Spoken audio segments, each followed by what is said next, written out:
चलिए फ्रेंड्स, सुनते हैं आज का अपना वीडियो। आज के इस वीडियो में आपको बताऊंगा प्री बोर्ड पेपर जो कि आपका साइंस का है, फुल्ली सॉलिड बताने वाला हूं। और रियल क्वेश्चन पेपर है जो कि आपका कल को होने वाला है, यानी कि आपका 21 जनवरी को जो आपका पेपर होने वाला है, जो आपका विज्ञान का होने वाला है, तो फुल्ली सॉलिड बताने वाला हूँ, इसलिए वीडियो को जरूर देख लेना। यदि आपको 80/80 चाहिए, यानी कि अगर आपको 100% आपको 80/80 चाहिए, तो एक बार वीडियो को जरूर देख लेना, क्योंकि फुल्ली सॉलिड बताने वाला हूँ, इसलिए वीडियो को जरूर देख लेना लास्ट तक।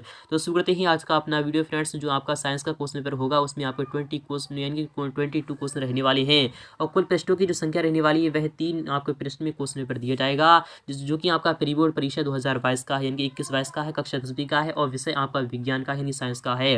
पूर्णांक आपका 80 मार्क्स का आपका पेपर रहने वाला है। तो समय आपको 3 घंटे का मिलेगा क्वेश्चन पेपर को सॉल्यूशन करने के लिए। और निर्देश आपके सामने कुछ इस प्रकार से दिए गए हैं। यहाँ पर पहला वाला निर्देश है, यहाँ पर कह रहा है सभी प्रश्न हल करना अनिवार्य है, यानी कि ऑल क्वेश्चन आर कंपलसरी, आपको सभी को करना ही करना होगा। सेकंड वाला कह रहा है प्रश्न क्रमांक 1 से लेकर 4 तक आपको वस्तुनिष्ठ प्रश्न है, जिसमें कि प्रत्येक प्रश्न के लिए आपको 5 अंक निर्धारित किए गए हैं, जिसमें कि कुल अंक यानी कि 20 अंक मिल जाएंगे यदि आपने चारों क्वेश्चन का सही जवाब दे दिया। नेक्स्ट वाला कह रहा है प्रश्न क्रमांक 5 से लेकर 22 तक आपको आंतरिक विकल्प दिए गए हैं, यानी कि विकल्प के आधार पर ही आपको क्वेश्चन को सॉल्व करना होगा। चौथा वाला कह रहा है प्रत्येक प्रश्न के लिए आवंटित अंक उनके सम्मुख अंकित है, यानी क्वेश्चन कितने अंक का होगा आपके सामने राइट हैंड साइड में इस प्रकार से यहाँ पर लिख दिया जाएगा। और प्रश्न क्रमांक 5 से लेकर 9 तक प्रत्येक प्रश्न का उत्तर आपको मिनिमम 30 शब्दों के अंतर्गत आपको देना होगा। और प्रश्न क्रमांक 10 से लेकर 14 तक आपको प्रत्येक प्रश्न का उत्तर लगभग 75 शब्दों के अंतर्गत देना होगा। और प्रश्न क्रमांक 15 से 19 तक प्रत्येक प्रश्न का उत्तर लगभग आपको 120 शब्द तक देना होगा। और इसी प्रकार से यहाँ पर है क्वेश्चन नंबर 22 से क्वेश्चन नंबर 22 तक आप, यानी क्वेश्चन नंबर 20 से क्वेश्चन नंबर 22 तक आपको प्रत्येक प्रश्न का उत्तर मिनिमम 150 शब्दों के अंतर्गत देना होगा। और जहाँ पर आवश्यक हो वहाँ पर आपको स्वच्छ नामांकित चित्र भी बनाना होगा। तो फिलहाल के शुरू करते हैं आज का अपना वीडियो। तो फ्रेंड्स, यहाँ से आप यहाँ पर लास्ट तक वीडियो को जरूर देख लेना, क्योंकि फुल्ली सॉल्यूशन बताने वाला हूँ, इसलिए वीडियो को जरूर देख लेना अंत तक। तो पहला वाला क्वेश्चन आपके सामने कुछ इस प्रकार से यहाँ पर रखा गया है। पहला क्वेश्चन है कि सही विकल्प आपको चुनकर लिखना होगा। यह क्वेश्चन आपका 5 अंक का रहने वाला है, अर्थात 5/1 इक्वल टू आपका कितना होता है, तो 5 होता है, क्योंकि एक क्वेश्चन का जवाब देने पर आपको 5 अंक मिलने वाले हैं, जिसमें कि आपके 5 क्वेश्चन रहने वाले हैं। नेक्स्ट यहाँ पर पहला वाला क्वेश्चन है कि जब आयरन ऑक्साइड जब एल्यूमिनियम के साथ क्रिया करता है तो एल्यूमिनियम ऑक्साइड और यानी 2Fe यानी कि आयरन को विक्षेपित कर देता है।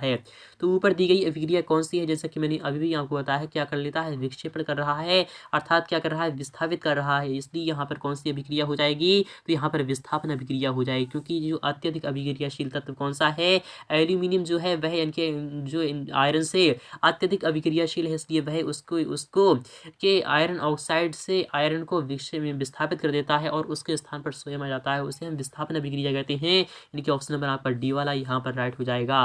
नेक्स्ट ये बात है कि स्वपोषी पोषण के लिए आवश्यक होता है कार्बन डाइऑक्साइड तथा जल, हाँ ये दोनों ही आवश्यक होते हैं। क्लोरोफिल भी आवश्यक होता है, सूर्य का प्रकाश भी आवश्यक होता है, इसलिए आपका ऑप्शन नंबर डी वाला यहाँ पर राइट हो जाएगा, अर्थात उपरोक्त सभी। नेक्स्ट की बात करें, अभिनेत्र लेंस के फोकस दूरी में परिवर्तन किया जाता है पुतली द्वारा, दृष्टिपटल द्वारा, पक्षमावी पेशियों द्वारा, परितारिका द्वारा। तो हम जानते हैं पक्षमावी पेशियों के द्वारा किया जाता है। नेक्स्ट ये बात नहीं कि किसी पारितंत्र का प्रथम पोषी स्तर क्या होता है, उपभोक्ता होता है, उत्पादक होता है, अपघटक होता है, फिर उपरोक्त सभी होता है। तो प्रथम पोषी जो स्तर होता है वह क्या होता है, तो उत्पादक होता है। क्या होता है, उत्पादक होता है। नेक्स्ट ये बात नहीं यहाँ पर कह रहा है विद्युत विभव का SI मात्रक क्या होता है, तो हम जानते हैं विद्युत विभव और विभवांतर का जो SI मात्रक होता है वह वोल्ट होता है। क्या होता है, वोल्ट होता है। और ये आपका कार्य का मात्रक जूल होता है, और ऊष्मा और ऊर्जा का मात्रक भी जूल होता है। वॉट किसका होता है, तो वॉट आपका शक्ति का होता है, पावर का होता है। एम्पियर आपका किसका होता है, तो विद्युत धारा का मात्रक एम्पियर होता है।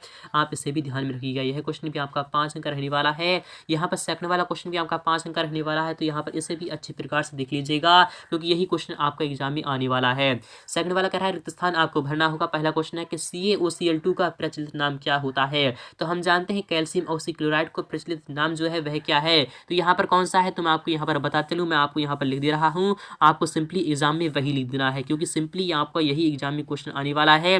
तो सिंपली आपको यहाँ पर क्या लिख देना है, ब्लीचिंग पाउडर लिख देना है। क्या लिख देना है आपको यहाँ पर, तो ब्लीचिंग लिख देना है। क्या लिख देना है, ब्लीचिंग लिख देना है। फिर उसके बाद आपको क्या लिख देना है, ब्लीचिंग पाउडर लिख देना है। आपको यहाँ पर पाउडर लिख देना है। तो ब्लीचिंग पाउडर इसका प्रचलित नाम है कैल्शियम ऑक्सीक्लोराइड का।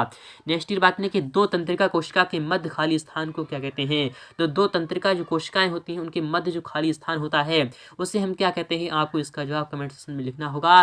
नेक्स्ट बात है रेडिएशन के परत सूर्य से आने वाली परावैंगनी विकिरण से पृथ्वी को सुरक्षा प्रदान करती है।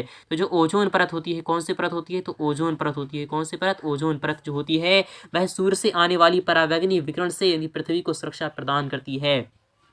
नेक्स्ट की बात करें, इनके को भारत के वाटरमैन के नाम से जाना जाता है। तो कैसे जाना जाता है? राजेंद्र सिंह को जाना जाता है। कैसे जाना जाता है? तो राजेंद्र सिंह को भारत के वाटरमैन के नाम से जाना जाता है। आपको सिंपली राजेंद्र सिंह लिख देना होगा। नेक्स्ट की बात करें कि प्रकाश के अवयवी वर्णों में विभाजन को क्या कहते हैं? वर्ण विक्षेपण कहते हैं। क्या कहते हैं? वर्ण विक्षेपण, यानी कि उसे हम क्या कहते हैं? तो स्पेक्ट्रम कहते हैं। क्या कहते हैं? आपका स्पेक्ट्रम यानी कि वर्ण विक्षेपण। आपको यहाँ पर सिंपली वर्ण विक्षेपण लिख देना है। आपका आंसर मुकम्मल हो चुका है।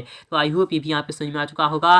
और यहाँ पर थर्ड वाले की बात नहीं, यहाँ पर थर्ड वाला क्या कर रहा है आपको देखना होगा और समझना होगा अच्छे प्रकार से। यहाँ पर देख लीजिएगा, यहाँ पर कह रहा है सही जोड़ी बनाइए। आपको क्या कहते हैं? मैच द फॉलोइंग, आपको मिलान करना होगा। तो किस प्रकार से यहाँ पर कह रहा है? यहाँ पर थर्ड वाला क्वेश्चन यहाँ पर है सही जोड़ी बनाइए। यह क्वेश्चन आपका 5 अंक का रहने वाला है। कॉलम A और कॉलम B आपके सामने कुछ इस प्रकार से है। तो सर्वाधिक क्रियाशील धातु कौन सी होती है? तो हम जानते हैं सर्वाधिक जो क्रियाशील धातु होती है वह कौन सी होती है? तो वह पोटेशियम होती है। क्या होती है? पोटेशियम होती है। और मास्टर ग्रंथि किसे कहा जाता है? तो मास्टर ग्रंथि जो होता है वह पीयूष ग्रंथि यानी किसे कहा जाता है? पीयूष ग्रंथि को कहा जाता है। प्राकृतिक वर्ण का सिद्धांत क्या होता है? डार्विन वाद कहलाता है। और ओम क्या होता है? तो आप क्या होता है? ऊर्जा का जो मात्रक होता है वह क्या, ऊर्जा की जो मुद्रा होती है वह क्या होती है? तो ऊर्जा की मुद्रा आपकी OTP हो जाएगी। और प्रतिरोध का जो ऐसा ही मात्रक होता है वह ओम होता है। आपका सिंपली आपको मिला मैच कर चुका है। आपका पूरा का पूरा मिलान आपको मिल चुका है। नेक्स्ट की बात नहीं, यहाँ पर करा है क्वेश्चन 4 में एक वाक्य में आपको आंसर लिखना होगा। यह क्वेश्चन भी आपका 5 अंक रहने वाला है। पहला क्वेश्चन है कठोर जल को मृदु करने के लिए किस सोडियम यौगिक का उपयोग किया जाता है? नाम लिखिए, आपको नाम लिखना होगा। तो सोडियम का क्या धावन सोडा का किया जाता है। तो आपको उसका जो यानी फॉर्मूला होता है क्या होता है? Na2CO3 होता है। क्या होता है? Na2CO3 को हम उपयोग करते हैं into 10H2 भी आप यहाँ पर ले सकते हो, तभी आपका आंसर पूरा का पूरा मुकम्मल माना जाएगा। नेक्स्ट की बात करें, रक्तदाब को आपको परिभाषित करना होगा। रक्तदाब क्या है? ब्लड प्रेशर जो होता है वह क्या होता है? तो P/F/A होता है। क्या होता है? P/F/A होता है। इनके बलवटा क्षेत्र को हम रक्तदाब भी कह सकते हैं। इस टाइप से आप यहाँ पर लिख दीजिएगा। नेक्स्ट की बात यहाँ पर करा है उस दर्पण का नाम लिखिए जो बिंब का सीधा तथा आवर्तित प्रतिबिंब बनाता है। तो उस दर्पण का आपको नाम लिखना होगा जो बिंब का यानी कि जो वस्तु है उसका सीधा और आवर्तित प्रतिबिंब बनाता है। तो उसे हम क्या कहते हैं? तो उसका जो नाम हो जाएगा वह क्या हो जाएगा? अवतल दर्पण हो जाएगा। क्या हो जाएगा? आपको सिंपली यहाँ पर अवतल लिख देना है, फिर उसके बाद आपको यहाँ पर दर्पण लिख देना है। तो आपका आंसर मुकम्मल हो चुका है। नेक्स्ट की बात है कि मेंडलीव का आवर्त नियम आपको लिखना होगा। तो मेंडलीव का आवर्त नियम क्या कहता है कि इस नियम के अनुसार यानी कि जो तत्व होते हैं उनके जो यानी कि परमाणु भार होते हैं वह उनके क्या होते हैं? आवर्ती फलन होते हैं। आपका आंसर इस टाइप से आ जाएगा। और यहाँ पर DNA का जो पूर्ण रूप होता है वह क्या होता है? तो मैं आपको यहाँ पर बताते हूँ। डियो क्या होता है? डियो होता है। डियो फिर उसके बाद आपका क्या होता है? नाइट्रो, इस टाइप से एसिड होता है। आपको यहाँ पर लिख देना होगा। 5वें क्वेश्चन की बात है यहाँ पर क्या है? वायु में दहन से पहले मैग्नीशियम रेवन को साफ क्यों किया जाता है? यह क्वेश्चन आपका 2 अंक का रहने वाला है। यहाँ पर क्या है? वायु में दहन से पहले मैग्नीशियम रेवन को इसलिए साफ किया जाता है ताकि वह अच्छे प्रकार से यानी कि क्या होती है? वह अच्छे प्रकार से आग को पकड़ सके, यानी कि वह यानी उसे कैच कर सके, अच्छे प्रकार से जल जाए, इसलिए उसे किया जाता है। इस टाइप से आपका आंसर मुकम्मल हो चुका है। नेक्स्ट की बात करें, तेल एवं वसा युक्त खाद्य पदार्थों को नाइट्रोजन से प्रक्षालित किया जाता है। क्यों किया जाता है? वह इसलिए किया जाता है ताकि वह गलन सड़न नहीं फैले, यानी कि वह काफी लंबे समय तक यानी सुरक्षित रहे। क्वेश्चन की बात करें कि आवर्त सारणी में उत्कृष्ट गैसों को अलग समूह में रखा गया है और क्यों रखा गया है? तो इसलिए रखा गया है क्योंकि उसकी जो होती है संयोजकता जो होती है वह 0 होती है, वह किसी से क्रिया नहीं कर सकते हैं, अर्थात वह क्या होते हैं? उदासीन होती हैं, इसलिए उसे हम उत्कृष्ट गैसों में इनके समूह 18 में रख देते हैं। यह क्वेश्चन आपका 2 अंक का था। फिलहाल की नेक्स्ट पार्ट में इसका सॉल्यूशन मैं आपको लिखकर दिखा दूंगा।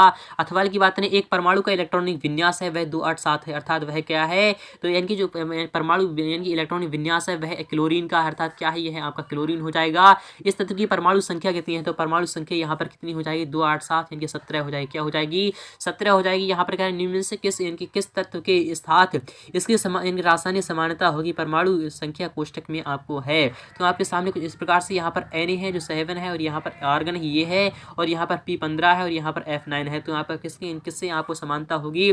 तो आपका जो आंसर हो जाएगा वह क्या हो जाएगा? तो आपका जो विकल्प आपका जो सही मैच कर रहा है तो वह कौन सा हो जाएगा? तो आपको यहाँ पर कमेंट सेक्शन में लिखना होगा, यानी कि ऑप्शन नंबर आपका पहला वाला, अर्थात नाइट्रोजन आपका पहला वाला ऑप्शन सही हो जाएगा।